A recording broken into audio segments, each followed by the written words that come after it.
Hello everyone, in this episode we're covering Shelby Oaks. We are also covering Regretting You. But of course we have to have our movie news. And then we go right into our spooky screen season. And in the second half, we talk about some movies with family dynamics. And then we wrap it all up with our Did We Know? Don't make me throw this hummus. It's spicy.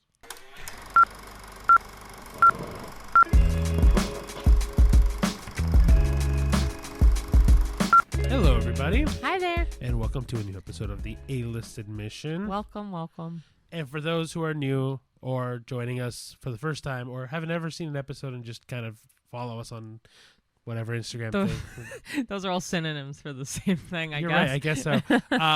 I'm Ricardo. I'm Cheyenne. And we talk about movies that have just come out. Or, like, for this episode, we also talk about spooky screen movies.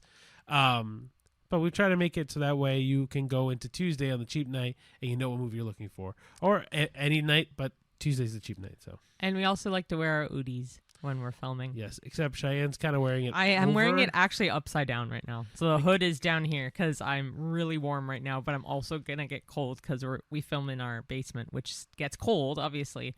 So I'm like, I could slip this down, but I'm wearing like my shitty pajama shirt. So I'm like, okay, this will work. Yeah.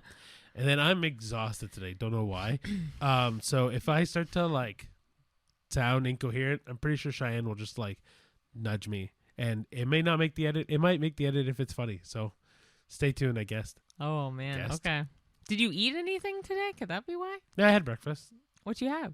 I went to Tim's and got breakfast. Oh, what'd you have? I had the egg and cheese bagel belt and then just a coffee. Oh. Yeah, 12-grain bagel. Ooh, I like 12 grain. But yeah, we'll go into some of our personal Yeah. news, which I guess is kind of the personal news for a lot of people because it's the weekend before Halloween. Unless you do it on November 1st, which just feels Or really do it weird. on Halloween. I guess so. But we're going to a Halloween party tomorrow. And so, oh yeah, our friends won't see this video before we go, which works out great. We are dressing up as the main characters from Jurassic Park. Well, I guess, yeah, Yeah. one of the main, two of the main in the group. I would say the two main characters Yeah. in the movie. True. Sam Neill, Laura Dern, Dr. Alan Grant. and Every time. every time. Ellie Sattler. Thank you.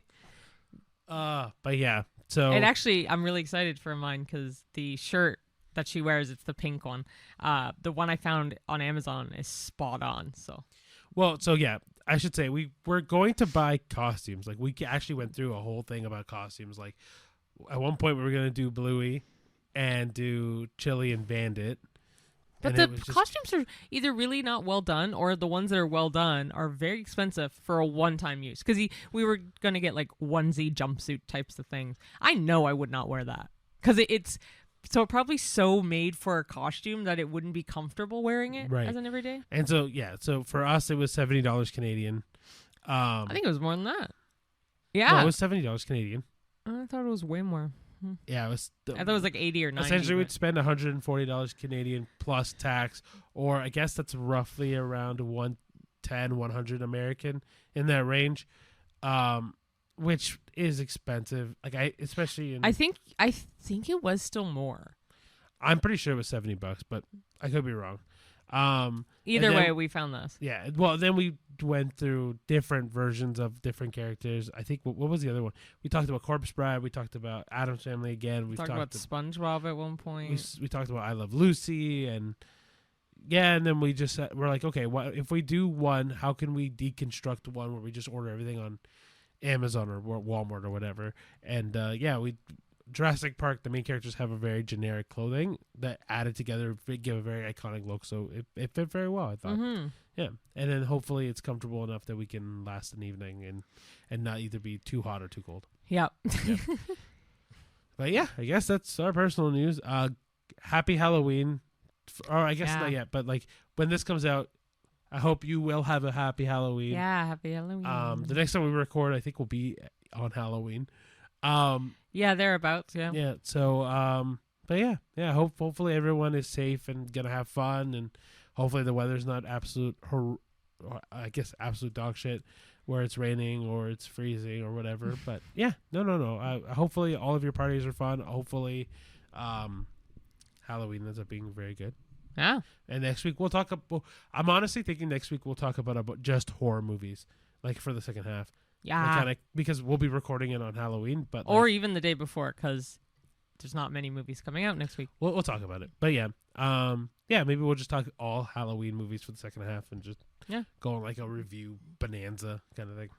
Anyway, go into our movie news. Yeah. Do you want to start it off? Sure, because I found this one and it's very recent. Johnny Depp is finally making a comeback in Hollywood. He is in talks, and they have confirmed this actually now that since I've shared this, but to play Ebenezer Scrooge in the movie Ebenezer: A Christmas Carol, which is going to be a new, darker take on the classic by Charles Dickens. It'll be directed by Ty West. He's directed all those movies with Mia Goth, like Pearl, X, Maxine. He's done all of those. And it was written by Nathaniel Halpern. And then co-starring is going to be Andrea Riseborough. And it's going to be produced by Paramount Pictures. They already have a fast-tracked filming release day of November 13th, 2026. And it's described as a thrilling ghost story set in Victorian London, and this is going to be Johnny Depp's first major Hollywood studio role since that really long hiatus, and I am very excited. And this was from Screen Thrill as well, I should also say. I will also mention, because we've definitely talked about it on this podcast already, this will be one of 2 Christmas Carol movies coming out. The other one stars Willem Dafoe, which we've talked about. I don't remember the director. I want to say it's Edgar Wright, but I'm pretty sure. Yeah, it's 2 Christmas Carol movies that are going to come out roughly around the same time. Next year? I think so. Oh. I'll if I'm wrong, I'll correct it on the screen. But there definitely is 2 Christmas Carol movies out in production right now, which is interesting. Wow. So the second movie news brought to you by Inside History on Instagram is that MTV signs off after 44 years of all your favorite music videos and just music in general. It was launched in 1981 with The Buggles' Video Killed the Radio Star. And then it has transformed the experience of music and it's helped launch legends like Madonna, Michael Jackson, and Nirvana. Eventually it's shifted away from music videos towards reality TV show reruns like Catfish. I was gonna say, like, one of our favorite shows is Catfish, but now the parent company Paramount has announced that it's just gonna phase out MTV completely and move it all on as digital content under the Paramount brand. Yeah, and it's Paramount Global too, which I didn't realize was. I think it's just Paramount. It's just I think the main company is called Paramount Global. But yeah, so I don't know how I feel about that. Like, a part of me kind of misses the fact that we're not going to have, like, music videos as a big thing anymore. But, again, music videos haven't been a big thing in a long, long time. Like, I remember when YouTube had Vivo, and that was where I used to watch all my music videos. Yeah, Vivo. Yeah, after, obviously, MTV, but, like, yeah, and then after Vivo kind of just quietly disappeared. I forgot about Vivo. I thought it was still a thing. It probably is still a thing, but no one watches music videos anymore. Yeah. Anyway, do you want to mention the third one? Sure. So if you haven't heard of the first movie, but The Mitchells versus the Machines, which was a Netflix movie, it's getting a sequel from Sony Pictures Animation. It's officially getting one, and it's going to start filming in January of 2026. And this news also comes from the website Empire. It's currently in production, or like going to have it starting up soon, and Netflix already is going to line up to release this movie. The original film's head of the story, who's Guillermo Martinez, is actually going to make his directorial debut on this sequel as well, which is really fun because he's also going to be doing with his co-director is going to be J.P. Sands, who did The Bad Guy 2. So they both are doing sequels, which is fun. Yeah, I'm looking forward to this, I think.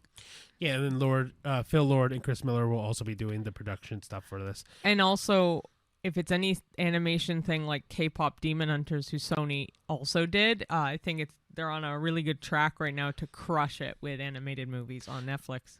Yeah, well, I mean, Sony itself with animation has been doing a phenomenal job. Just look at all the Spider-Verse movies and how Phil Lord and Chris Miller have done those ones. So the fact that they're producing this, plus the fact that Mitchell and the Machines, we loved the first time we saw it, I think this will be very, very good and very, very interesting to watch. So the fourth movie news. Is that fourth? Yeah, because you did the first yeah. one. Yeah. So the fourth one is, I don't know if you've heard, but Steven Soderbergh was supposed to do a Star Wars movie, and they were going to try to do a Ben Solo Star Wars sequel movie right after Rise of the Skywalker, or it was supposed to take place after Rise of the Skywalker, but Disney shut it down, completely shut it down. So, Adam Driver has released all the information because it is completely canceled. It's not going to happen anymore. It was supposed to be what happened to Ben Solo after Rise of Skywalker. So, slight spoiler for Rise of Skywalker, but at the end, Ben Solo dies, which is Adam Driver's character. And this was a story of how he came back to life and where he went and what was going to happen. So he didn't die. Yeah, but no, they don't so Disney canceled it because they wanted him dead. Like they were like, wow, oh, he's dead. There's not really a way out of it. You could do a prequel. Yeah, but we'll see what they do. They're doing nothing. Regardless, there's other movies, Star Wars movies coming out, right? It's just more, what are they going to do in place of that? So Adam Driver and Steven Soderbergh they wrote a complete script. They were ready to. So basically, this was Adam Driver's idea. Pitched it to Steven. Steven loved it. Steven and Adam wrote an entire thing for it, and then they pitched it to Disney, and Bob Iger and the other executives said no, they didn't want to do it, and that's kind of what killed it. Yeah, so apparently they did tap on Scott Z. Burns to write the script, actually, but yeah, that just sucks that it's all in the wash now. Yeah, it's the one idea that gets thrown out. I mean, Star Wars has the ability to adapt a bunch of things in the future, and there's a million and one stories and million and one ways they can go. So yeah, I'm not really surprised that it's gonna happen and what's gonna happen, and yeah, they'll figure it out afterwards. Yeah. Okay, let's get into it. That was the movie news, though. Got a good 4 out of it, I think. Yeah. Some exciting stuff to look forward to, and some not so exciting stuff to not look forward to. So we did see 2 movies, like we said. We did a double feature. Ironically, it was most perfect timing and most perfect placing. So our first movie ended at 8:55. Our second movie started at 9, and they were in the theaters next to each other. Literally. We didn't realize till we looked at our tickets, and we're like, oh my gosh, they're the same theaters. They're right next to each other. Yeah. So it was great. So the first one we saw was Shelby Oaks. Yes, and the second one we saw was Regretting You. Yeah. So we'll start with Shelby Oaks. Did you want me to do it, or you want to do it? You can do it. Okay, perfect. Shelby Oaks. The director was Chris Stuckman. Funny thing, he was a YouTuber, and he kickstarted this to get it off the ground. The rating was rated R for violent content / gore, suicide, and language. The runtime is approximately 99 minutes, which equals out to an hour 39 minutes. And the main cast is Camille Sullivan, Brendan Sexton III, Keith David, Michael Beach, Robin Bartlett, and Sarah Dern. Not to be mixed up with Laura Dern, because it's a different spelling. All right, and the spoiler-free synopsis is: a documentary filmmaker named Mia delves into the disappearance of her sister Riley, who vanishes years earlier while investigating an abandoned town called Shelby Oaks. As Mia uncovers new and disturbing leads, she begins to question everything she thought she knew, including the childhood memory of a demon they once dismissed as imaginary. What starts as a search for the missing sister becomes a terrifying journey into hidden evil and forgotten places. What did you think? For Shelby Oaks, I am really happy with it. I think it was one I wasn't expecting to be as good. It's intense in a very interesting way. I like the kind of fake documentary style of this. I do. I'll leave my opinion. You go ahead. Sorry. I liked it. I thought it was a cool angle for a horror movie, especially because horror movies seem to be like kind of cookie cutter and like kind of what to expect for a lot of horror movies. Don't get me wrong, some of the jump scares were kind of like very much telegraphed in this. Oh, I didn't jump. Yeah, that's what I'm saying. Some jump scares you could tell like what's gonna happen when it happened. But I liked the weirdness of it. I liked the intense darkness to it. I liked the idea that it was based on paranormal hunters, because like people love ghost hunters and stuff like that. So I liked that idea that they tore into it. the otherworldly stuff I thought was very weird, and it leaves you uneasy. And no, I thought it was very, very good. I agree with you. Both movies I wasn't exactly excited for, especially the latter movie. This one I was more excited because I'm like, oh, finally another horror movie. Let's hope it's good. It kind of sucks that it's so short because it was only 99 minutes. But I'm like, okay, let's see if they can make it work. Because horror movies, if it's really short, it's either really good or really bad. Yeah. They either cram too much in or they just make the pacing just right. And I thought the pacing was just right on this. It's getting really negative reviews online. And it actually bothers me because I thought it was a really good job, especially from being a kick-started movie from a YouTuber. Props to Chris Stuckman because I thought it was a really, really good movie. I enjoyed it. Going back to the documentary thing, I liked that. It reminded me a lot of like Dateline in a sense. At the very beginning especially. I'm not going to spoil it. But I will say the only thing that kind of irked me slightly about the documentary was the way the sister, it just felt very acted documentary. Like it didn't feel like a real person I would see on a real documentary talking. It did kind of give the vibes of an actress doing a real person in a documentary. I get you. You know what I mean? Yeah, I didn't hate it. That kind of irked me a little. And there was one other scene later in the movie that did dumb my score down half a point because it was just a little cheesy for me. But the other thing I wanted to mention, and it's gonna drive me nuts, but like, because I can't remember the movie that I was going to compare it to. you could describe it. I think that's Severance, but I could be wrong. But that's a TV show. Substance? No. The one where Presence. Thank you. Anyway, so this movie I really liked. Obviously, the ghost stuff is cool, but unlike Presence, because we did not enjoy Presence at all. This felt fresh and interesting and very grounded, and like. I think one of the things that I liked about it was as a original movie idea, because we've seen also a lot of sequels this year when it comes to even horror, right? I mean, obviously, I think Black Phone 2 is going to be the horror movie of the year. I don't see anything topping that. I have to look through what we've seen. But I think this movie is really good as a brand new idea, original concept, and with such a low budget, I think this is brilliant. I really, really did like it. Kind of like you, I can see what you mean about the acted documentary thing, but I think it kind of just plays up the idea that things just unexpected happened also in that. But also, comparing it back to Presence, each of these movies did have an interesting film, like way of the cinematography, like this one being the documentary vibe, like very Blair Witch Project-y kind of, and then Presence being first person point of view of the ghost or whatever the presence was. But I preferred this movie. Neither one has a high rating for me, but this one I did prefer. Yeah, I'm not going to say this movie is like the be all end all. I think there's like, also I do understand like the plot kind of weakens out in the second half of this movie, maybe the third act of this movie, it really weakens out. But at the same time, I think that this movie, for what it is and for comparing it even to the other movies that came out around this time. I'm comparing it to like Sinners or Weapons or Present. Like, there's so many other movies, and I'm like in my head, I'm mentally lowering it again because of those other movies this year. All right, then let's talk. What is your rating for this movie? It's now a 7. So mine was going to be a 7 anyway. Oh, okay. Like I was kind of rough. Mine was around an 8, and then I was like, no, half a point down. No, so 7.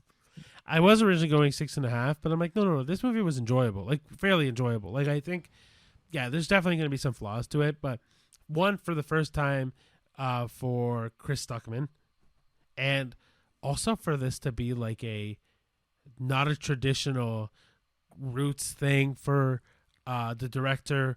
Also, this being kickstarted, so funding was like homegrown, and it didn't really have that production issue kind of thing, where like everything feels so like produced. Like this I thought was really, really well done. Very similar to how you said was Blair Witch Project. Mm-hmm. Like this has that feel, and I think I like it because it feels so raw. Yeah. Yeah. I get it. Yeah. But 7 I think is a good fit for that. Yeah, 7 seems like a good good number. I'll stick with that. Yeah. One other thing we should mention is that Shelby Oaks was technically a 2024 movie, correct? Yes. So just a heads up. It was released in theaters here in 2025, but it is technically a 2024 movie. But it is out currently in theaters. Okay, so the next movie we saw was Regretting You. The director is Josh Boone. It has a rating of PG-13 for some sexual content, teen drug and alcohol use, and some brief, strong language. It's approximately 117 minutes, which gauges around an hour and 57 minutes. And the genre, which is why I'm going to mention this, because Ricky was saying it was a rom-com. I was like, it gives rom drama. Anyway, it is a romantic drama based on a novel by Colleen Hoover. I disagree, but whatever. It has comedic moments, sure, but it is still a drama at heart. I think it's fairly funny for a comedic drama. Anyway. I'm thinking of like 2 Weeks Notice. No, this is not a rom-com. That's a rom-com. Anyway, main cast is as follows: Allison Williams, McKenna Grace, Dave Franco, Mason Thames, Willa Fitzgerald, Scott Eastwood, and Clancy Brown. The spoiler-free synopsis is that Morgan Grant has set aside her own dreams to focus on raising her daughter Clara, and though they share a deep bond, they live very different lives. When a devastating accident claims two beloved family members, secrets and betrayals long buried begin to surface. As Morgan and Clara navigate grief, love, and growing pains, they're forced to confront what they've held back, what they regret, and what it means to rebuild from the wreckage of their perfect life. All right, so what did you think of I loved it. So I was dreading this movie, let me just say. Was dreading it, and I loved it. I thought it was sweet. It had all the heartwarming moments, the tear-jerking moments, and I don't cry in movies. I cried like 5 times in this movie. I think I honestly only cried once in this movie. Because I don't know, a lot of it I kind of resonated with nostalgic-wise, and I loved the cast. I thought the cast was great. Like, I wouldn't have changed probably a thing about it. Yeah, no, I completely agree with you. I think this movie was phenomenal in the way that it makes the romantic genre very interesting. I still think it's a comedy because I think this movie had so many moments where it was either funny because it was cringy, funny because it was funny. But it's not slapstick funny, whereas rom-coms do that. Sure, but I think there's many levels to comedy, and I don't think that just because it's not slapstick funny that it isn't a comedy. But dramas also have funny moments. Yeah, but if we talk about like comparing like The Notebook to this, it's not like The Martian was considered a drama, and I had comedy in it. I disagree. I guess, but that one was. I don't know. I feel like that one is a very different kind of comedy, though. Like it's still comedic. Yeah, they were both comedic, but not. But I don't think this one. At its core, it wasn't like made to be funny. I think this one was way more comedic than it was dramatic. I think dramatic is bad because 2 people die. So, but people die in funny movies all the time. In this way, the grief is very much drama, not comedy. I don't know. I think this kind of blends both genres then, because I think that this movie has so many moments where you're just laughing. Yeah, laughing, but also upset. Yeah, but again, comedies can be deep. Well, you're acting as if no comedies can be deep and serious either. No, I didn't say that. Exactly, but that's what I mean. Like this is what that movie gave me. Okay, then that's fine. And you agree to disagree. If that's your opinion, that's okay. All right. I do say that this movie, like the chemistry between McKenna Grace and Mason Thames, is undeniable, and like I think that their real life relationship really supplements this very well. There are rumors that it's all for press, which I think is kind of bullshit, in my opinion. But no, I think that their chemistry in this movie makes this movie that much better. Yeah, I agree. I thought they were really good together, and they did a great job. I don't know if it's for marketing or not in real life. They're really good friends. I know that. I still think it's a marketing ploy, but I can't say. They look way too chummy to be like friends. I think that to me, it's like it radiates to every kind of conversation they have, the way that they look at each other, the way that they talk to each other, the way that they bring up romantic dates that they've been on. I see what you mean. Yeah, I know, like the Lantern Festival stuff. Yeah. I get it. But yeah, even, I don't know. But even to me, like Allison Williams and Dave Franco, they also had great chemistry. And obviously, I know that Dave Franco's with Allison Brie, but Oh, that's ironic. yeah, right. I just Wow. realized that too. But no, I think that like Cheyenne said, each of the cast members did such a unbelievable job. Even the side characters, I can't even remember what the friend's name is. Izzy? Lizzie? Izzy? Is he?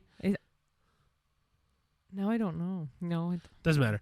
Point is that every character, even the side characters, like even Clancy Brown to me was so important and so vital to the plot of the movie, and each one contributed in such a deep and profound way. I think that this movie, especially for rom movies, Romance romantic movies that we watched this year, I think this beats out every romantic movie we've seen this year. And I can't, like, apart from Materialist, there's more, but I can't think of them. Oh, Big Bold Beautiful Journey. This is better than that. This I was gonna give. Originally, I was gonna give it a 9, but I think I'm gonna give it an 8.5. I was thinking the same thing. What? 8.5. Which one? Oh, okay. Not 9, sorry, 8.5. Because I think the Big Bold Beautiful Journey stalls halfway through, and this felt so poignant the entire time, and so deep, and so relatable to at least I can speak from my own experience from the teenage perspective of things. Like this felt very high school to me. Yeah. And then this also felt very adult to me when you look at the relationship between Allison Williams and Dave Franco.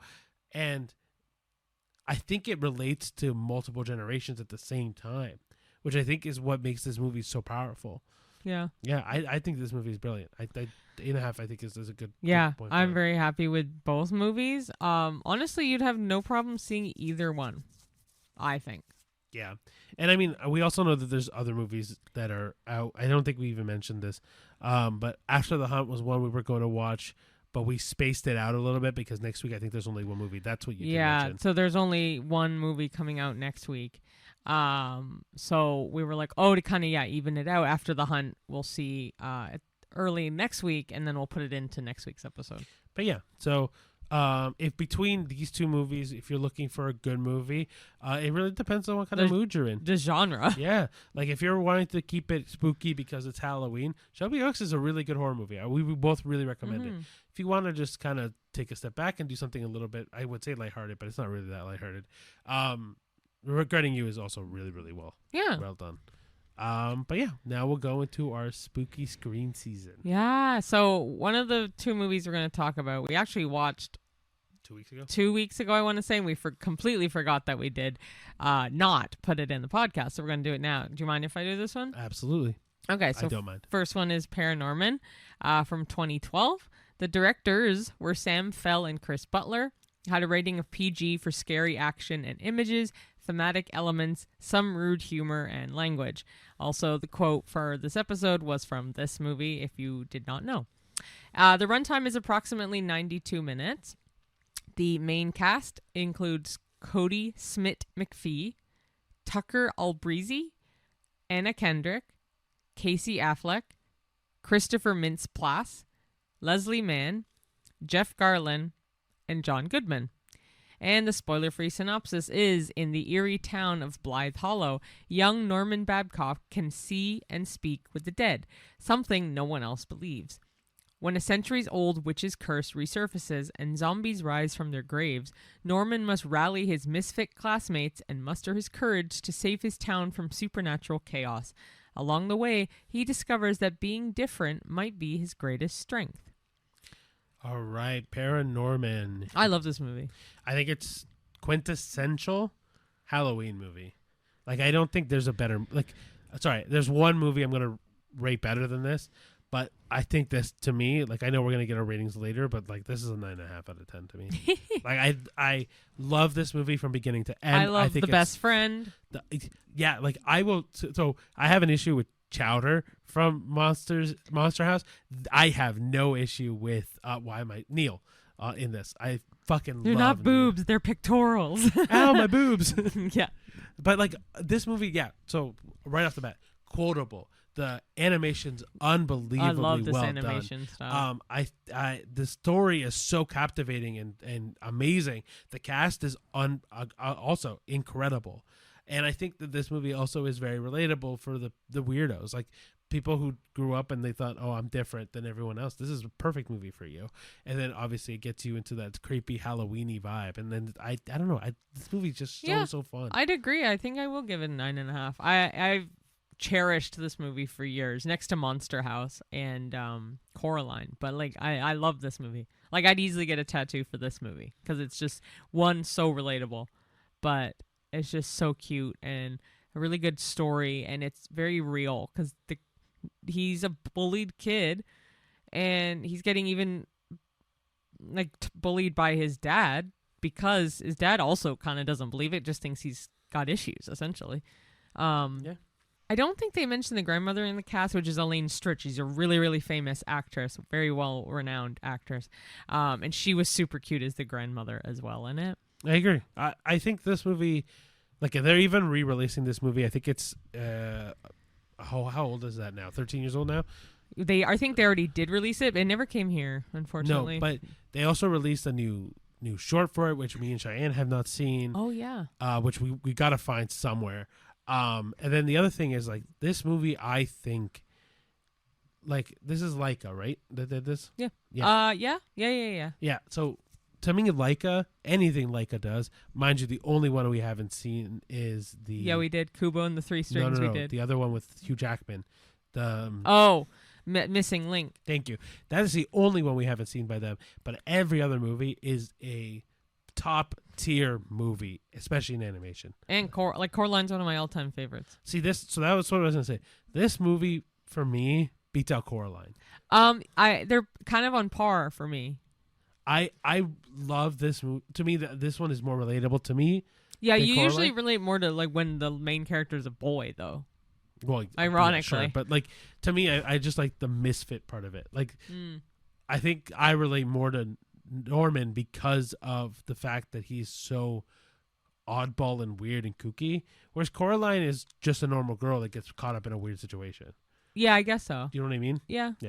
Anyway, the second movie that we watched was Hubie Halloween. And we've probably talked about Hubie Halloween, I think 3 different times on this podcast in this month. Yeah. But so we're like, fuck it, let's watch it. We have watched it before. Yeah. So Hubie Halloween came out in 2020. Director is Steven Brill. The rating is PG-13 for crude and suggestive content, language, and brief teen partying. Wow, I didn't think that would actually be a category in a rating. I'm surprised it's not like drinking or I guess that or encompasses that. I guess so. Anyway, the runtime is approximately an hour and 43 minutes, and the main cast is Adam Sandler, Kevin James, Julie Bowen, Ray Liotta, Steve Buscemi, Maya Rudolph, Rob Schneider, and Kenan Thompson. There's also more comedians in this cast, but obviously that's just like the main ones. And can we also say Steve Buscemi has been in 2 of the Halloween movies we've seen, both times as a neighbor who has something to do with the lawn in both of them. I will say, okay, Cheyenne has pulled this thread of the lawn thing. It's one line in It's Hubie one line Halloween. in Hubie Halloween that he mentions something about the lawn, but then, whatever, he's still a neighbor in Monster House. Stay off my lawn. Like, it doesn't matter. It's still fucking funny. But it's also funny regardless of the lawn. Yeah, we've already watched 2 movies with him as a neighbor for Halloween. It's really weird. Well, okay, I will say, Adam Sandler always casts Steve Buscemi in a movie. But he wasn't in Monster House. You're right. But funny enough, Kevin James was in both. But anyway. And I'm going to be doing the spoiler-free synopsis because the state in which this movie takes place, Ricky cannot say at all, because it sounds like something else, and he can't get it out of his head. I'll explain it after you read the synopsis.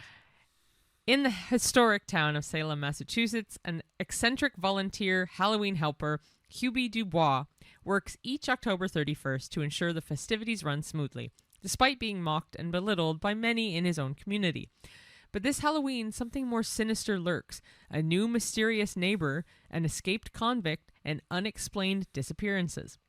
Hubie soon finds himself the only person who believes the danger is real, and the only one who might be able to stop it. Dun, dun, dun. So, you want to explain?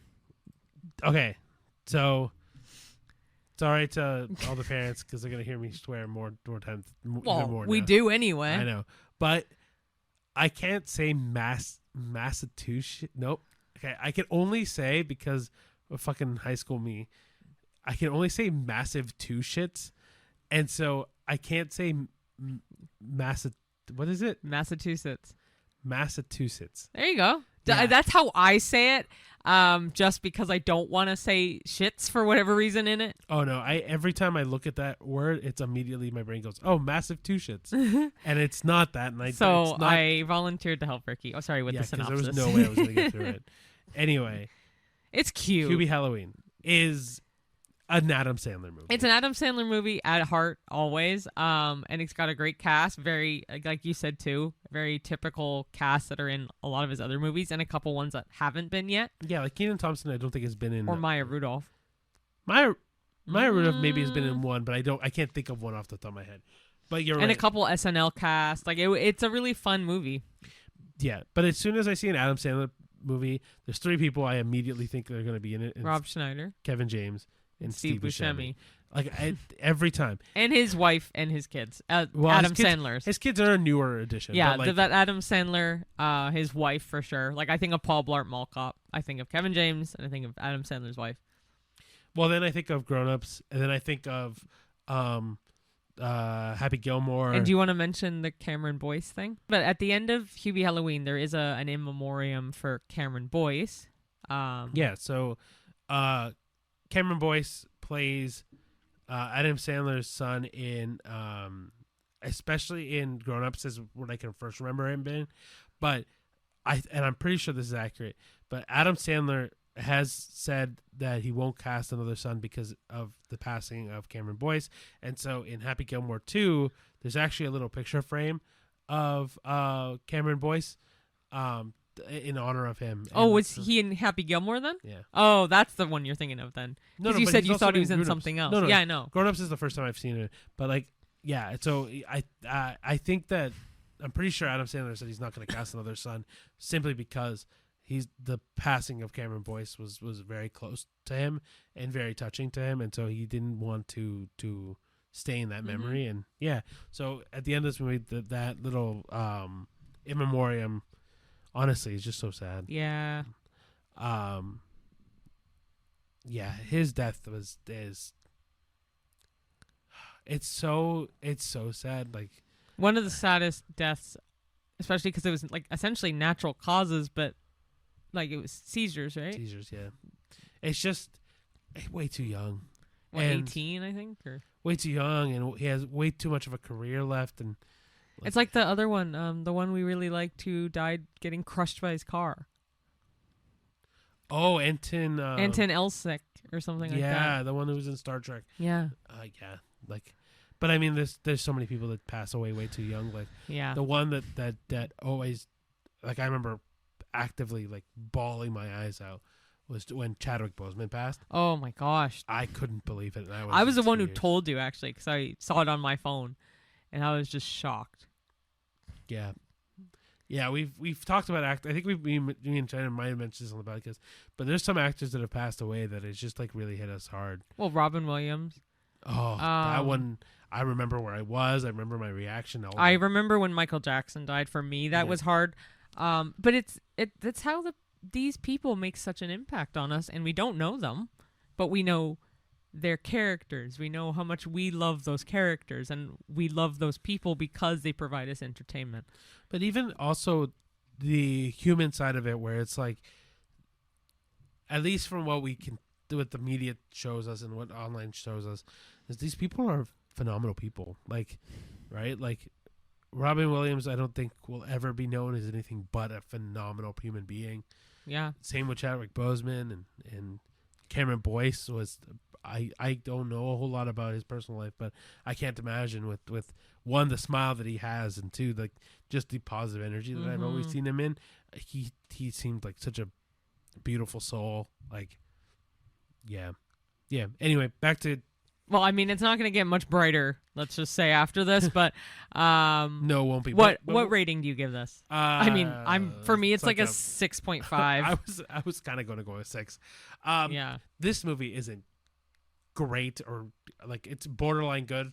But it's very much an Adam Sandler movie, so you get a lot of laughs, a lot of moments that are like kind of tongue in cheek, a lot of moments that are like entertaining. Is this movie the best plot in the world? Absolutely not. No, but it's cute and it's a Halloween movie. Honestly. Yeah, it definitely fits the like, vibe. It kind of fits your preteen vibe very, very well. Oh my gosh, yeah. It gives like there's someone inside your house, or Fear Street. Yeah. But like not horror, like comedic, cutesy, Mr. Deeds Halloween. yeah, exactly. But yeah, awesome. Okay, so we'll go into our second half now, which is inspired off of Shelby Oaks and ParaNorman and Regretting You. And it's families on the edge or movies that deal with complicated family dynamics. Obviously, once you guys find out or watch these movies, ParaNorman's pretty easy to spoil, so I'll spoil that one. But like ParaNorman has a very complicated history with his parents, like his parents not believing him, his friends not believing him. Like his sister is actively against him for a lot of it. And then obviously his deal with the curse that kind of travels through generation and the separation from his uncle because he's considered weird, right? Like, so these are other movies that deal with the same kind of family issues, not necessarily the exact same, but like they still deal with very complex family dynamics in the movie itself. So the first thing that we're going to do when we talk about these family dynamics is also give other examples of movies that have complicated family dynamics. So the first one is Hereditary from 2018, where it deals with grief and trauma passed through generations, which if you haven't seen Hereditary, very obvious. Like you can tell, like, well, in the name. That too. Wow, I'm stupid. But anyway, like it's just a freaky movie, but like you can tell that everybody, obviously, as it passes down through generation, is very much traumatized by what happens in that movie. Another good one, the second one here, is Everything Everywhere All at Once, which I know is one of Ricky's favorite movies. Oh, so good. From 2022, but it deals in this instance with a mother-daughter disconnect and some emotional chaos, which is still a family dynamic, just a very different degree. Of course. So the third one is The Others from 2001, which deals with grief, denial, and isolation within the family. And the last one, which I would always promote, is Coraline from 2009, which deals with a child's need to be seen and heard by imperfect parents, which I do say they do a lot in this movie, and they do it very well, I think, with how much she wants to get attention, like swinging around on the door and like trying to get her dad's and mom's attention, and they're busy with work and moving and everything. Mm-hmm. She just wants to be a kid doing kid things, talking to her parents. Yeah, absolutely. Yeah. All right, so then some of the discussion points that we wanted to go off of, more in particular to the movies we've seen, but without going into spoilers, obviously. Probably ParaNorman is the one we're going to talk about more than anything else. But anyway, so the first one is The Weight of Secrets. So how do lies or unspoken truths fracture family relationships? In these films, does honesty heal or does it hurt more? So this one ties really well with Regretting You more than ParaNorman, because unspoken truths or lies essentially fracture a family relationship, but it's too late. I can't go any further, to be quite honest, in that degree. Well, okay, if we talk about ParaNorman in particular, the hidden truths part, or like does honesty heal or hurt? Without Norman's uncle, now why am I blanking his name? Mr. Prendergast. If he doesn't sell Norman anything, obviously that hurts more. Right? Yeah, it's not... I don't know if this is a good correlation to ParaNorman. Like, honesty does heal more, for sure. Because but it also hurts more for Norman, too, because he doesn't... Even though he tells people that he can see ghosts, too. Yeah, that's where it's hurting, because they don't believe him. Yeah. But then it is a healing moment near the end, because now his dad can understand that, okay, you know what? This is true, and he actively makes the effort to engage with his now deceased mom at the end with ParaNorman, or I keep saying ParaNorman there, with Norman there. Yeah. But if we talk about Regretting You without spoiling anything, you're right. Like There are things that happen in the movie. This actually we can mention because it's in the trailer. But even the lies and the secrets of the cheating part of the Is that in the trailer? absolutely. When the other one, the couple, the two that pass away cheated on their relationships, that hurts that family. But they are able to heal from it because it like gets revealed and stuff, right? Mm-hmm. So I think that at the end, honesty is the best policy, right? Like it's what we've been told. I think it will always heal more than it will always hurt. Yeah. I think it's always the immediate hurt that everyone's afraid of, but in the long run, the more you're communicative and the more that you're honest and open with people, that I think it always will end up healing people more. So in these films, the haunting isn't just literal, it's emotional. So how do the ghosts, whether real or metaphorical, represent unfinished family business? So obviously not with Regretting You in this instance, but Right. with Shelby Oaks and ParaNorman. But even so in ParaNorman, the haunting, the being emotional, is that Norman uses the ghosts as kind of his friends. Well, the ghosts are his friends, but there's unfinished business because some of those ghosts are left on Earth to apologize for that little girl. Like, they want to make it right for the little girl. But then even the ones that aren't for the little girl, they're waiting for their moment to finish unresolved issues. Like Mr. Pendergrass is the only reason why he's stayed on Earth was to let Norman know, and then as soon as he lets Norman know, he goes, "Okay, I'm done," boop, and disappears. Yeah, and in this instance, it gives Norman a goal to reach toward. Now it's like someone actually needs him. He has Neil now. Yep. Neil believes it, and he's willing to help his friend through it. So, yeah, I don't know. I think the haunting that is emotional for Norman in that movie is solely, obviously the emotional part is him connecting with all these ghosts and helping them pass on, right? But then also it's the unabashed judging or lack of judging from Neil that gets that haunting to be emotional in the real world as well. Sure, yeah. Right? Like if Neil was super judgy and stuck up like everyone else is in that movie, that's the emotional hurt from that, right? Yeah. But in terms of the emotional healing that it can come from, Neil just doesn't care that Norman can see ghosts and stuff. And because of that, they become amazing friends. And without Neil, I don't think Norman succeeds in any task. No.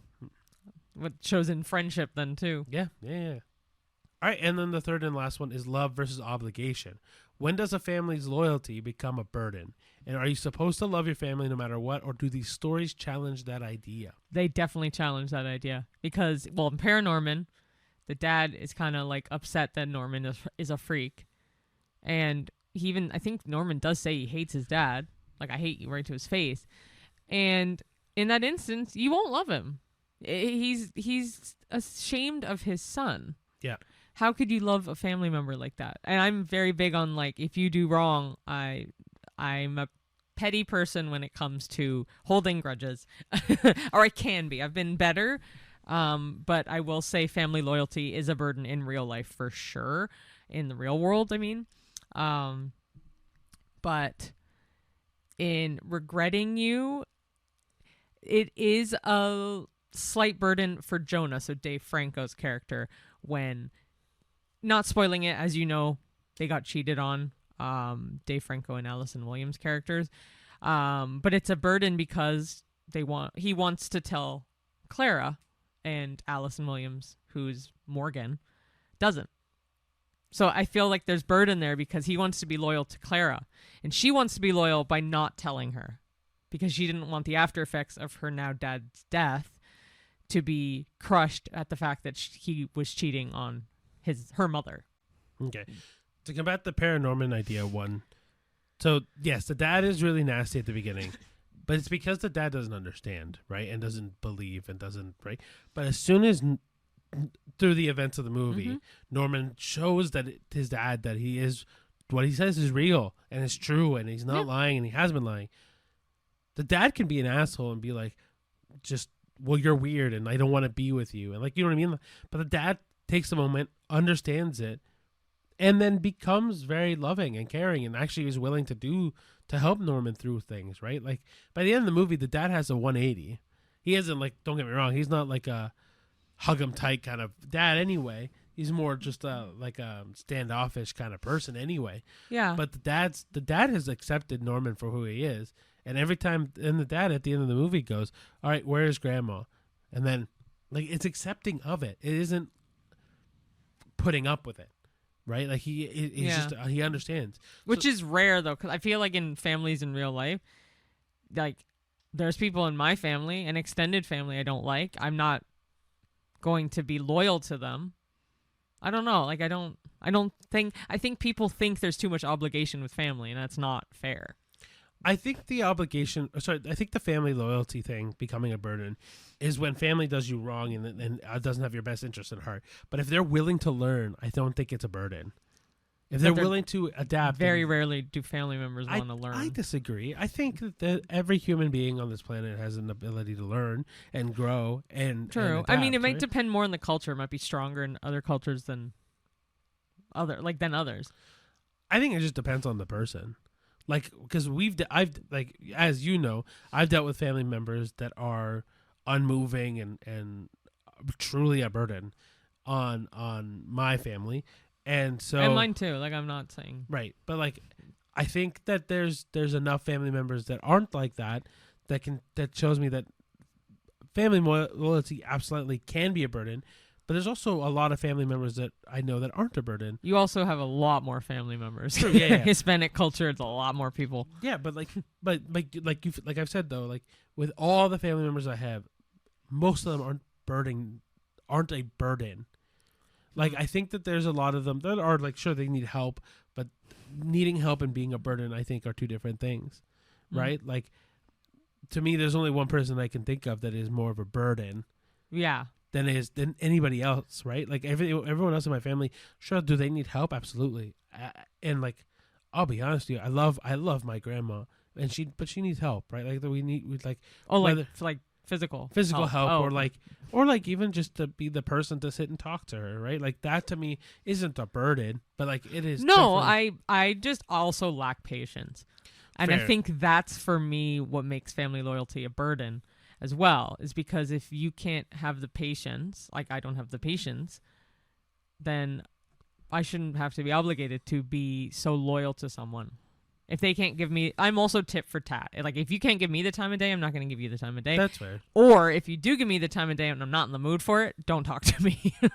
Yeah. Also very like mood swingy, and that's my fault, and I try to grow out of it, but I can't. It's kind of hard. But I know we're getting off the beaten path a little more. Well, no, it's still the topic. I think the idea that you should love your family no matter what is wrong. I don't think that's true. I think 100% there's family that do people wrong all the time, and I think that family can be evil and maniacal and cruel to each other. But I don't think that we should write off family just because they're annoying or a burden. That's what I mean. Fair. All right. To each that was their a little own. bit too deep. No, to each their own. Essentially, though, yeah, we kind of summed it up with Regretting You and ParaNorman, but both of them, there is some degree of burden and there is some degree of family loyalty, and it's how they counteract each other or like how they work in the movies. Actually, one quick thing so we can tie Shelby Oaks into this a little bit tighter. Sure. The main woman's character, the Mia, right, is her name? Mm-hmm. Her loyalty to her sister is unbreaking. I know. Even, well, I can't say. To like the fullest extent. Let's put it that way. All we know in the trailer is that she's disappeared, the sister, right, for years. So we have to. She is unwavering in trying to find her sister. Yeah, maybe because for her family is love no matter what. But then her husband doesn't necessarily align align with it. Yeah, and that will leave up to you to watch. Exactly. Shelby Oaks. And who knows? After the hunt may have something with grief too. But of course, we'll let you know next week. But anyway. Last but not least, it is time for some Did We Knows, which is always my favorite.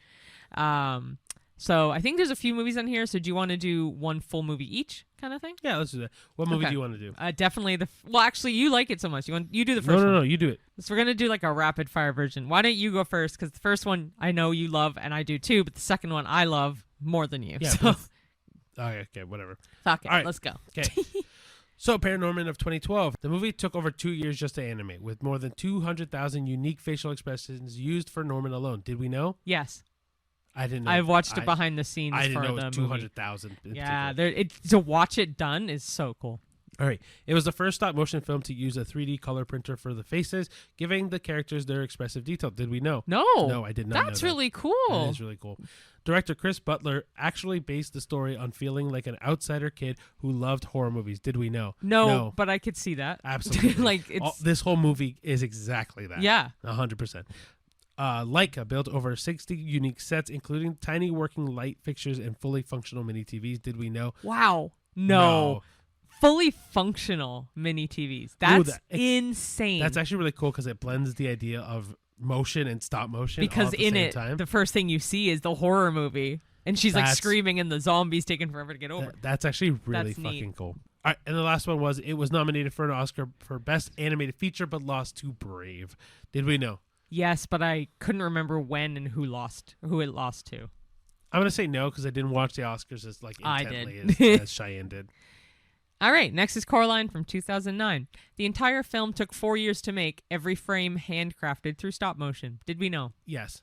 Yes. Coraline's sweater was hand-knitted with needles thinner than a human hair. Did we know? Not about the thinner needle thing. Yeah, I knew that. I watched a lot of behind-the-scenes of Leica movies specifically, especially box trolls too. And I did hear from that. The film was the first stop-motion movie shot entirely in 3D. Did we know? No, I did not know that. I don't remember seeing it in 3D. I must have, but I don't remember that. That's really cool. Henry Selick, the director of The Nightmare Before Christmas, adapted Neil Gaiman's novella. Gaiman wrote Coraline after his daughter dared him to make something scarier for kids. Did we know? No. Yes, I did know that. That his daughter wanted like a scary kids story. I think it's really good though. Mm-hmm. Well, the book is a lot darker, just a fair warning. I love the book, but it is hella dark. Like, it's crazy how much they could have tweaked this even darker, the movie.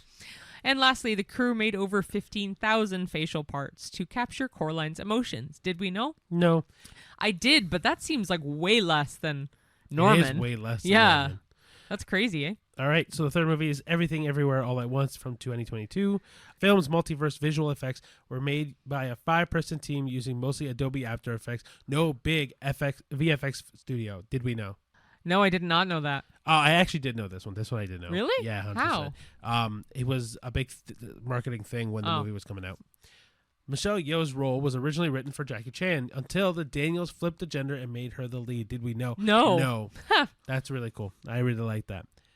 The hot dog hands universe, entirely practical, with gloves filled with lube for flexibility. Did we know? No. No, and I don't remember this movie that well, to be quite honest. So I don't remember this. I remember this scene, and that makes a lot of sense. Okay. The film took home 7 Oscars, including Best Picture, Best Director, and Best Actress. Did we know? Yes. And Best Supporting Actor or Best Actor? Because it wasn't Ke Huy Quan in this? Or was it Jackie? Yeah, you're right. Best Supporting Actor, too. Yeah. Yeah. I thought that, sorry, my brain went to Best Supporting Actress, but no. That's... Oh, and I kind of flubbed it for the next fact, but it's okay. Ke Huy Quan had quit acting for decades before returning to this movie and won an Oscar for it. Did we know? Yes. Cheyenne literally just spoiled that last part. We watched it as it happened. I was so excited. But for Ke Huy Quan, man, I was so happy. I was so happy for him. His reaction made it too. Oh, dude, I cried when I heard his reaction. Yeah, it was amazing. And so it's those type of actors when they win that makes me excited to watch the Oscars, even though it's a shit show now. But anyway, same with Brendan Fraser because they won at the exact same time. He won Best Actor. He won. Best Actor. What a way to win, eh? Oh. Anyway. Last and final movie is Hereditary from 2018. Ari Aster, who is the director, said the movie started as a family drama about grief, not a horror film. The supernatural stuff came later. Did we know? No. That's really weird, though. That actually is just really naturally became a horror movie. Can I be honest with you? That's really annoying. Why? Because it's a whole horror movie. Yeah, where in the heck would he have spliced that in? I don't know. Anyway. Toni Collette almost turned down the role because she didn't want to do another dark film, and now it's one of her most iconic performances. Did we know? No. No, and I don't know her other movie that she was. She was actually in Mickey 17. She was the. But that's not the dark movie they're talking about. No. But I'm saying like she was in Mickey 17. I know she was. Yeah. Yeah, she was in her other movie. No, her other movie from another dark film. Another dark film. film. I have no idea. The model houses in the film were hand-built miniatures matching the real sets perfectly. Did we know? Nope. No, that's really cool. Yeah. So another way of saying this would be when the head is gone, that type of scene in this movie was filmed using a combination of practical effects and prosthetics with no CGI. Did we know? No. I also don't know how that would work. I'm saying it this way just in case YouTube decides to, it's not a great idea to say the other words, so I don't want to get demonetized. Whatever. Lastly, it premiered at Sundance, where it caused mass walkouts for being too disturbing. Did we know? I did hear this, yes. I don't think I did hear this. I did hear this. I don't agree with it. I don't think it's that scary, honestly. A lot of people do. I'm slowly getting you to be a stronger stomach. I guess so. So last thing is with Toni Collette, I believe the movie they're talking about with the dark film is The Sixth Sense. If you've not seen it, it's a fantastic movie. I highly recommend it. But yeah, that sums up our Did We Knows and our episode. Yeah, so if you want to keep watching other things about us, go on Spotify, go on YouTube, go on Apple Podcasts, go on iHeartRadio, wherever you get your podcasts, wherever you want to watch those videos, is Spotify and YouTube. You can watch us there. If you want to follow us on any of our social media, we got X, Facebook, Twitter, Instagram. TikTok, Letterboxd, YouTube, Letterboxd, which I will be updating by the time you see this. Yeah, and then if you want to watch our reels or our shorts or TikToks, obviously YouTube, Instagram, and TikTok. Please let us know what you think of any of these movies because they are just our opinions and what we think of it, but we want to hear yours. So please leave the comments below, subscribe. Ring the notification bell on YouTube. Comment. Everything is at the A-List Admission on social media except for X and Letterboxd, which is the A-List Pod. Yep. Please rate us whatever you feel like, but 5 stars is preferable. But please let us know why. And please share this around. Like send this to your coworkers, your friends, your enemies, loved ones, random person down the street. Yeah. Thanks for watching, everyone. Yeah. And until next time. we'll see you at the movies. Bye. Bye.